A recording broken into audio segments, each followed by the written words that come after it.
ভোটের বাংলায় বিজেপির পরিবর্তন যাত্রা, বিজেপিকে তোপ অভিষেক বন্দ্যোপাধ্যায়ের। রথযাত্রা শুরু করেছে জমিদার বাবুরা। আমরা রথযাত্রা আষাঢ় মাসে হয়, শ্রাবণ মাসে হয় শুনেছি, ভাই ফেব্রুয়ারি মার্চে রথ হয় আমি প্রথম দেখলাম।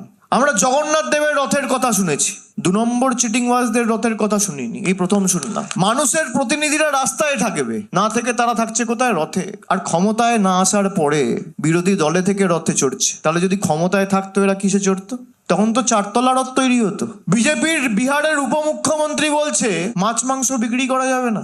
আপনাদের এলাকা দিয়ে যখন রথ যাবে একটু মাছ মাংস ডিম খাওয়াবেন, এদেরকে রান্না করে দাঁড় করিয়ে রাখবেন। আর বলবেন আমাদের টাকা তো আটকে রেখেছেন গত 5 বছর ধরে, দরকার হলে 10 টাকার একটা মিষ্টি কিনে খাওয়াবেন। বলবেন আমাদের টাকা 1 কাপ চা খেয়ে যান। এটাই বাংলার আতিথেয়তা। নিজেদেরকে ভগবান ভাবছে।